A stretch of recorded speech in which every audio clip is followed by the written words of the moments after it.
Well, from a big buffalo to small mongooses, to be more correct, dwarf mongooses. Or mongai even, I believe, is correct as well. This is a classic group. We see them in winter time often. The other day we were talking when we were looking at another group that we should be seeing more and more mongoose activity now in winter, typically like this, on the termite mounds, looking around, checking out their surroundings, and of course enjoying the early morning sunlight. These guys love basking. We'll spend a bit of time with him. We might go back to that buffalo. It seems he was busy building up the courage to get into that cold mud.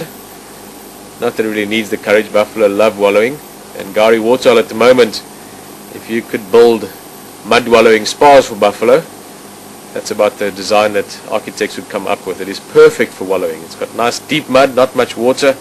So I think in the next few days we might see a few examples of some good wallowing done there. But we'll see. If anything develops there, Sue will take you back to the waterhole. In the meantime, these little guys, more and more of them coming out now. I'm just trying to get a count there quickly. 1, 2, 3.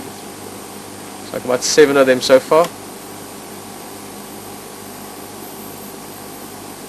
6 that I can see now, and there was another one in the foreground earlier. Ah, there's 7 again. And basically these guys hey, we caught you. And one almost seeming like it was surprised to find us looking at them. Basically their group sizes range from anything from about 4 or 5 up to about 11, 12. Excuse me. Something gave them a fright. It's before I sneeze, so maybe just a little funny movement or something, a shape they saw. Look around, check the skies. Often it's raptors that make them run, but maybe it was just a bit of nervousness.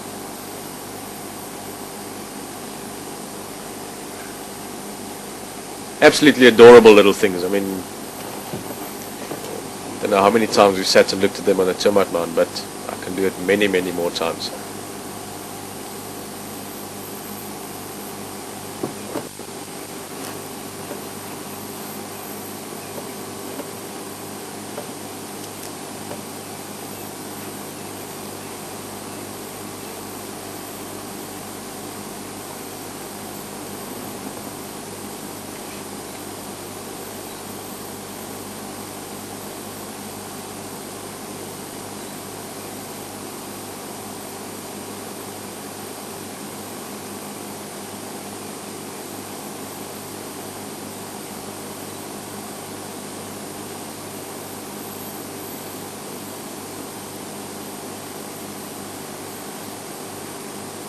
As you can see, always checking, always alert.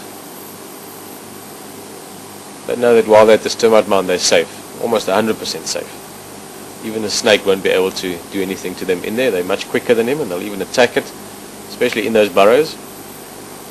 So it's a good time to really make sure their surroundings are safe before they start going out and foraging. They want to check it out as much as they can.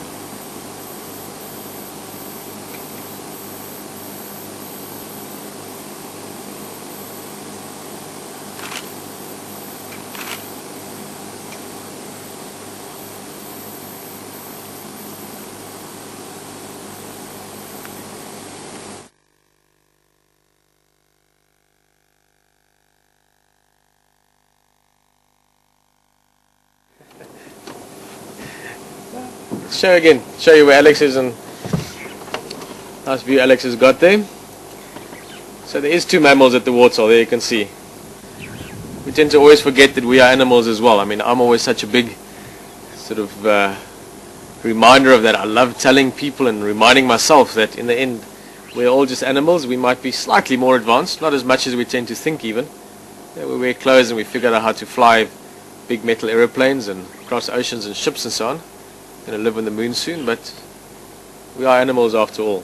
So we must never say there's not a lot of big wildlife down at the waterhole. Peter, I have a question from Anita from the Netherlands. When did the cubs of Karuna get named?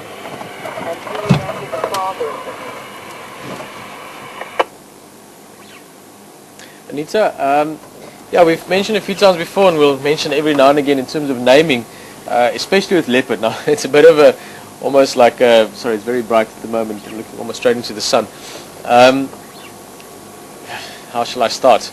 The human history of it is quite interesting. Sabi Sands provides a whole bunch of interesting human aspects as well, which we don't really go into that much, but with leopard especially, there's a good tradition of, you know, depending on how long people have been around and the different guides and different personalities around, they all have an influence with naming things, and especially with leopard. Leopards are a little bit like the holy grail, if you want, of animals in Sabi Sands. So as far as the leopard cubs go, gorillas, youngsters, I'd expect there'll be some names starting to float around quite soon. They're getting bigger now, they're over a year old. They look like they're going to be around, you know, they're at a stage now where the chances of survival is becoming better and better every day. So quite soon, I think. At the moment, they're just called the gorilla mampimpans, which means the babies. And typically that's what young leopards are called, just mampimpans. And at some stage they'll start getting names. But they're getting big enough now that they're starting to display certain sort of personality traits and how they play around. And the one seems to have a great fascination with squirrels.